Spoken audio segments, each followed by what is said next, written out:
Hey everybody, welcome back to another awesome After Effects CS6 tutorial.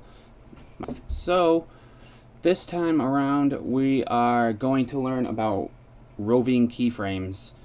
And once I show you this, you're going to probably crap your pants. Actually not, but you'll probably be a little bit happy.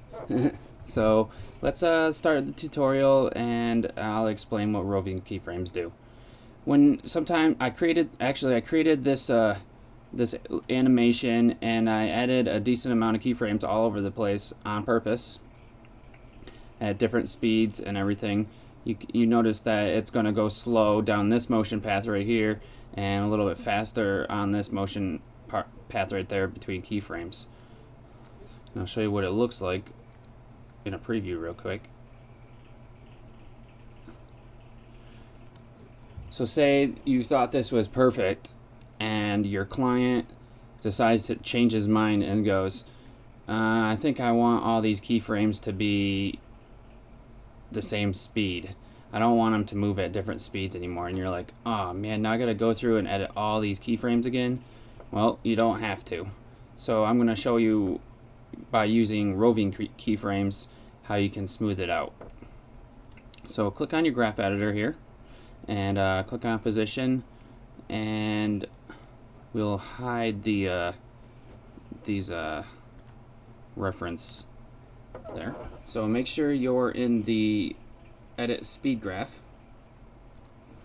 Now all you got to do is select all of the keyframes and right click on a keyframe and click on Rove Across Time.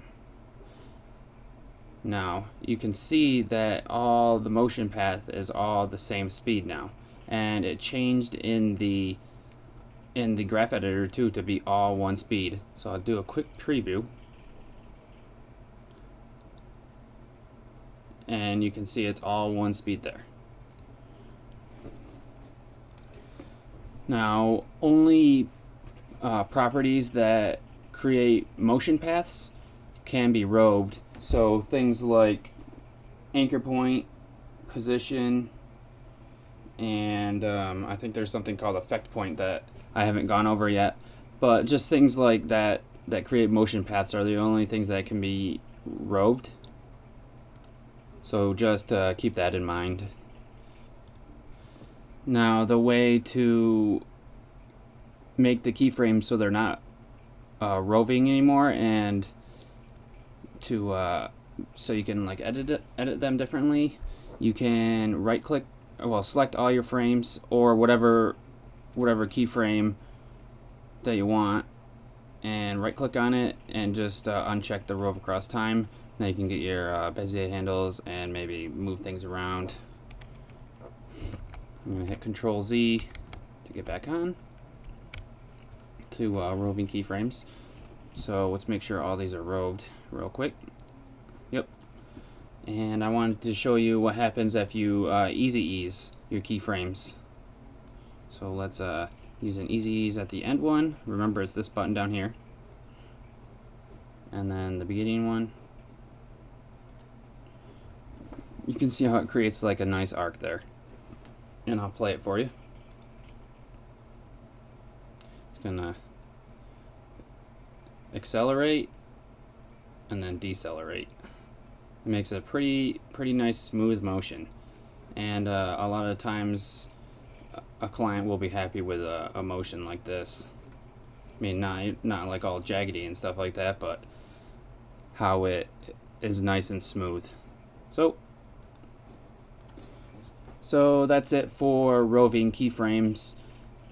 Hopefully it's a huge time saver for you guys. A lot of times clients change their minds, and it does get really annoying when that happens, because sometimes they don't realize how long it takes to do something, and I mean, frankly, they don't care. So you just gotta do your job and be prepared for change like that, and by knowing these kind of tips, you can save yourself a lot of time. So see you guys later on the next tutorial. Have a good one. Hey there, fellow YouTubers. Welcome to another After Effects CS6 tutorial, and we're going to be going over motion sketching today. So my computer just crashed. Actually, my After Effects crashed for no reason at all. All I did was move my mouse around, so I gotta open up the project again. And to quickly get to a project that you just had, you can go to Open Recent Projects, and this is the one that I had last. I mean, that's why saving is good. That's why I have the auto save on for every 5 minutes. If something random like that just happens, some of these programs they just crash all the time for no good reason. So let's go over motion sketching now. And basically what a motion sketch is you take your mouse cursor and you can draw a path, and it will animate the position keyframes for you.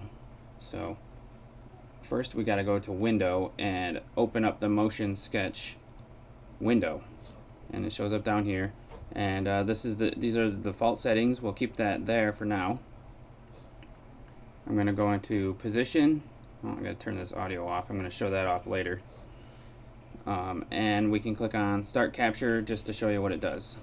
So click and hold and drag,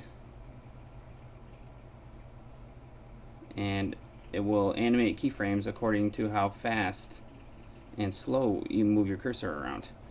And as you can see, it creates a buttload of keyframes there, and it's really hard to edit. So in a different tutorial I'll show you how to fix that. So let's I'm gonna hit Control Z so I can undo that sketch. Actually, I'll do a RAM preview and see what it looks like. Oh man, that's terrible. I don't think any client would ever want that, ever. So let's delete all those. And I'll show you another motion sketch trick. You can hit background here, check that, and then when you start to capture your next motion path, it's going to show the background. Now your motion sketch pretty much goes until your comp is over. You can set it here by dragging the this workspace bar here. So I can drag this one to make a new starting point, or if I go to the end and drag this end, the end duration there is different. It'll end earlier. So I'll keep the background on. I feel like it's better to keep the background on unless you got a whole bunch of stuff, but I mean, you really probably would want references. So delete that,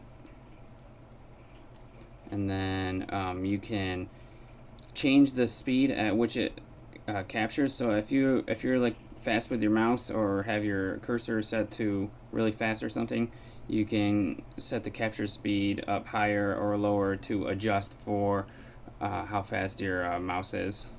Some people have a slow cursor that goes like this across the screen, and that's a mean trick we play on our friends sometimes at the studios. It's really annoying when you can't barely move it. It even moves slower than that.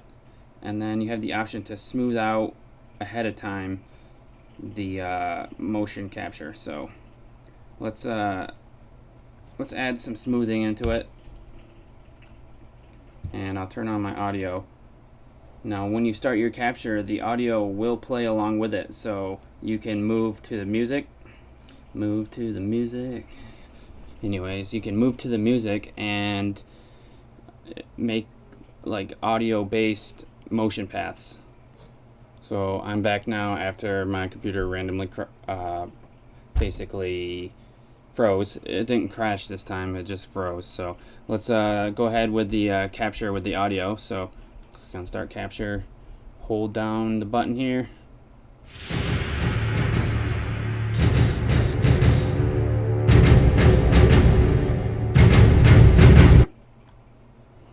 so there we got this moving to the music there that I picked. And we'll do a little preview. see if I even got close.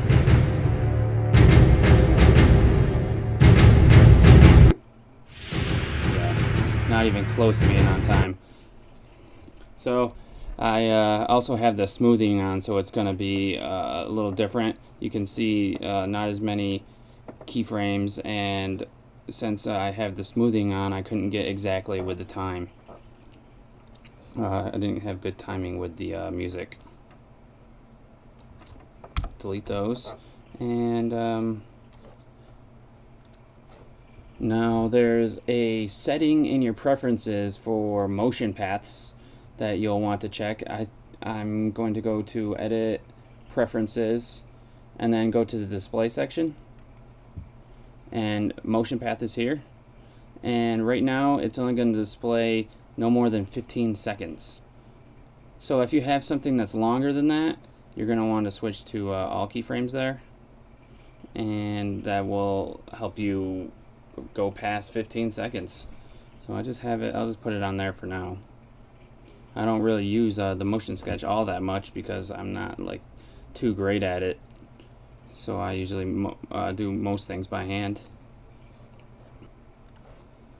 Also, if you're creating a motion sketch and you don't want to go the whole duration, you can just let go of the mouse button and it'll stop. That's about it for motion sketching. There is a way to smooth it out because, I mean, having all those keyframes there is going to be a pain to edit, and you don't want to have a zillion keyframes. The least amount of keyframes you can have, the better, because there's less room for mistakes and less room for any like possible glitches or anything like that. So we'll see you on the next tutorial while we're gonna figure out how to smooth out the motion sketch a little better than using the smoothing down here. See you there.